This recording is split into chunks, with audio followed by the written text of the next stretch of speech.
ქრისტიანული სარწმუნოების საფუძველს იმდენად გაბედული და რადიკალური ფიქცებულება წარმოადგენს, რომ იგი დღემდე გაურბის ნებისმიერ წარმოსახვას.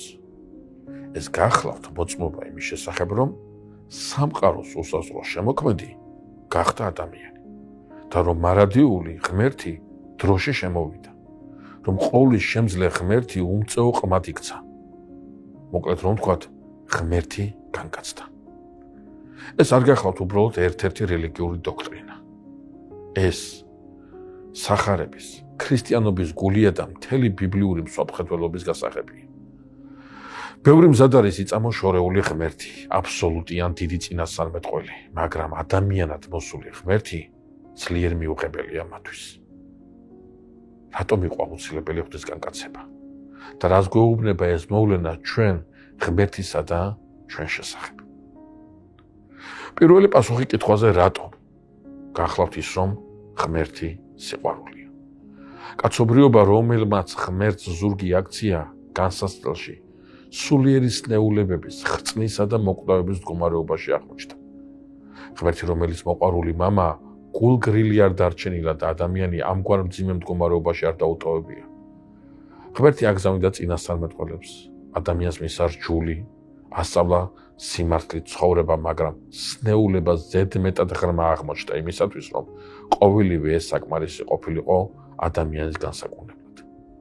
უსყული ღმერთსა და ადამიანს შორის ადამიანისათვის გადაულახავი გახდა და მაშინ ღმერთმა წარმოუდგენელი რამ გააკეთა.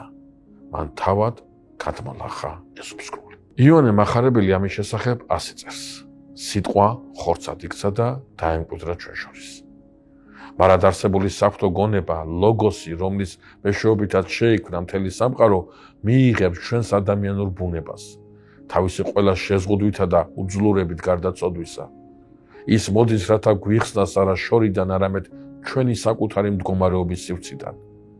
განკაცება ეს მთავარი გამოცხადებაა იმის შესახებ, თუ როგორია ღმერთი სინამდვილეში. ჩვენ მეტად აღარ გვჭირდება მის შესახებ რაიმე ვარაუდები.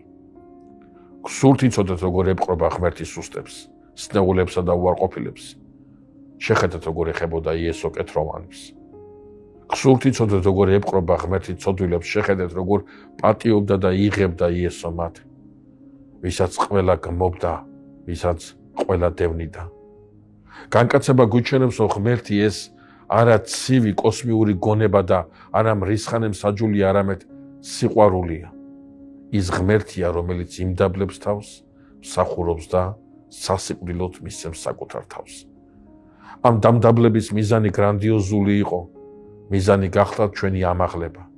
როგორც მე-4 საუკუნის მართლმადიდებლური სარწმუნოების დიდი დამცველი, წმინდა ათანასე დიდი წერდა, იგი განკაცდა, რათა ჩვენ გავხტობილიყავით და მან თავი ხორცში განაცხადა, რათა ჩვენ უხილავი მამის შემეცნება მიგვეღო და მან დაითმინა გმობა ადამიანთაგან, რათა ჩვენ უხრწნელება დაგვემკვიდრებინა.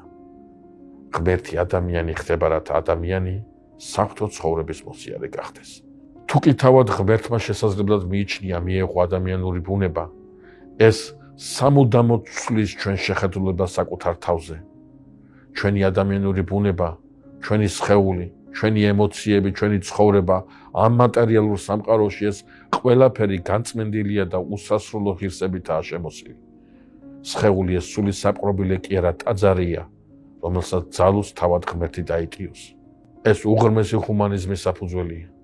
ყოველი ადამიანი ფასეულია არა მისი ნიჭისა და სარგებლის გამო, არამედ იმიტომ, რომ მისი ბუნება თავად შემოქმედმა გაიზიარა. განკაცების ეს პარადოქსული სილამაზე შესანიშნავად იგრძნო ინგლისელმა მწერალმა გილბერტ ჩესტერტონმა. ხელები, რომლებაც შექმნეს მზედავარსკვლავები, ზედმეტად პატარა იყო, რომ ბაგაში პირუტყვთა უზარმაზარ თავებს მისდომოდა. ეს ის საიდუმლოა, რომელიც მუდამ გამოყოფს ქრისტიანობას მსოფლიოს ყველა სხვა რელიგიისაგან. განკაცება ეს დიდი საფრთხო მოწოდებაა ჩვენი სამყაროსა და ჩვენი ადამიანურობის მიმართ. მაშასა და მესწავლება განკაცების შესახებ ეს განყენებული დოგმატი არ არის. ეს არის უწყება, რომელიც ყველაფერს სვლის. ეს ღვთის ჩვენდამი უმაღლესი სოლიდარობის აქტია. ეს ყველაზე სრული გამოცხადებაა იმის შესახებ, რომ ღმერთი სიყვარულია და ეს ჩვენი განწმენდისა და უსასრულო ღირსების საფუძველია. განკაცების წყალობით ჩვენ ვიცით, რომ ღმერთი მხოლოდ სადღაც იქ მიუწვდომელზეც აში არ არის. ის ემანუელია, რაც ნიშნავს ჩვენთან არის ღმერთი. მან იცის ჩვენი მწუხარება, ჩვენი სიხარული, ჩვენი ცდუნებები და მან გაიარა მთელი ეს გზა, რათა ჩვენ აღარასოდეს ყოფილიყავით მარტო.